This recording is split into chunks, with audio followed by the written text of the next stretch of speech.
Hey, what's going on? You know who it is. You know what it is. All right, you guys, peep game. This is your boy Town Biz. All right, so check this out. Just got through doing a news related pop culture video in regards to Marvel. But Marvel has announced alongside of beginning production on a new Spider-Man film called Spider-Man Brand New Day. It appears that Marvel has announced a brand new X-Men film. Now, who will be returning or what type of X Men film this is going to be? Well, it looks to be, you know, up in the air. They haven't really released the full details on what the premise of this movie going to be, but you're going to assume, hopefully, that this is a way for them to bring, Hugh Jackman back. Hugh Jackman has already stated, based on the success of Wolverine and Deadpool or Deadpool and the Wolverine, that basically, hey, he's willing to suit up again. Hey, first of all, that movie did like what 500 million last year. Why wouldn't you return?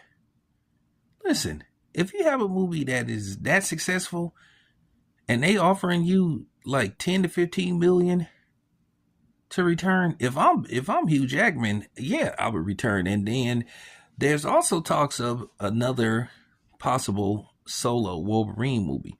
Listen, a lot of people was upset how they ended, you know, Logan.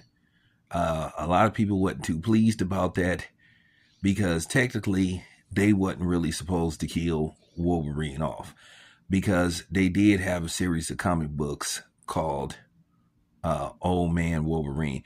I want one of my comic book experts. Could you put in a comment section more detail? But I do know that they did have a version called either Old Man Logan or Old Man Wolverine.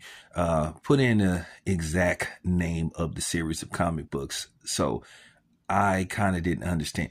I'm not gonna lie to you guys. When I saw Logan and the way it ended, I, you know, I ain't gonna lie to y'all. I was mad as fuck because like, did they really kill him? And then it was funny, right? It was funny, right? You watch the end credits of the movie, you thinking to yourself, okay, they gonna fix it to where he's still alive at the end. It didn't happen. So I was like, okay. So yeah, but anyway, it appears that this particular film has a 2028 release.